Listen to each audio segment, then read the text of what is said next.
Living sustainably is not just about preserving nature or keeping it pristine, since, in fact, today the majority of people on the planet live in urban areas.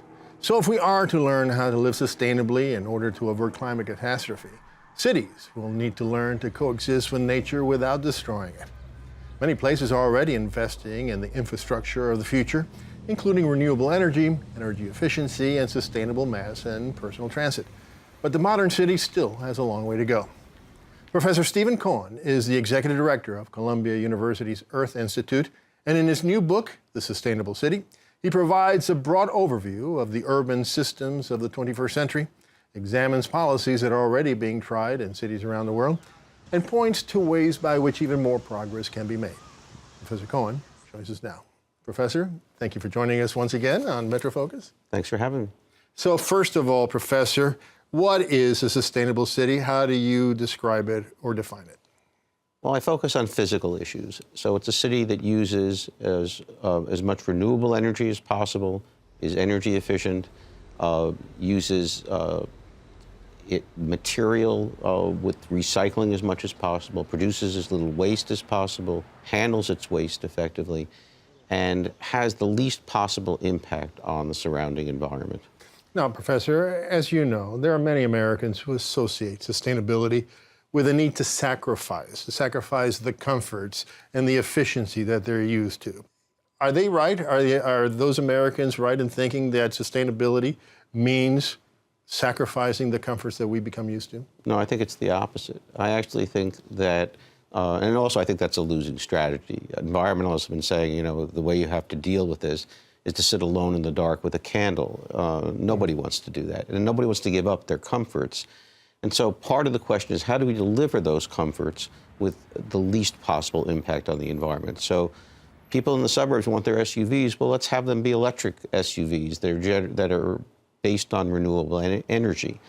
And I think in general, what you want to do is have people live the kind of lifestyle they want, but with less material consumption. So listen, what role does politics play in creating sustainable cities?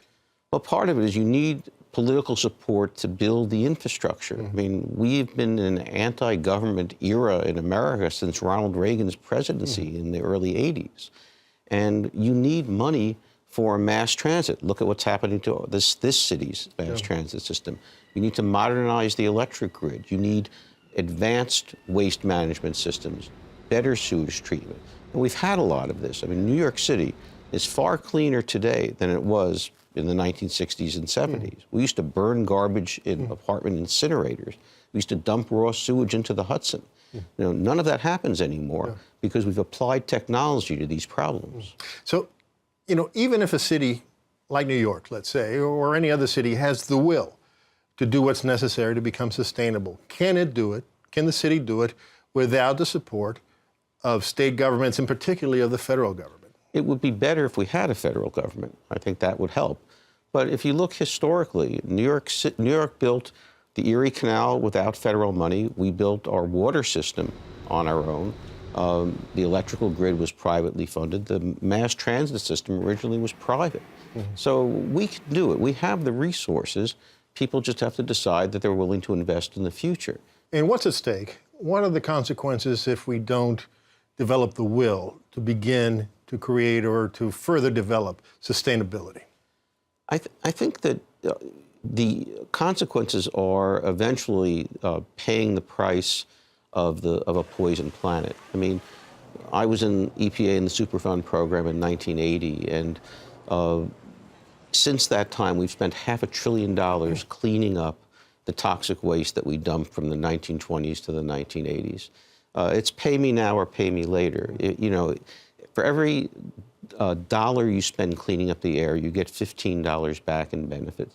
So there is a great deal at stake, but I'm very optimistic we're going to get there. Well, part of it is young people, you know, and I see the beginning of the sharing economy. You know, when I was growing up, you wanted to own a car so you could show it off to your friends. Now, the millennials just want to experience the car. In fact, they feel that way about clothing. There's a company called Rent the Runway where you know, people rent their party clothes and then return it, and so they don't keep it in their closet. There's lots of this kind of activity going on which means that the idea of possession is different than consumption. I can use it and then give it back and use something else. And I think that's great. All right. Well, Professor, thank you so much. The book is A Sustainable City. Thank you for joining us. Thank you, Ralph.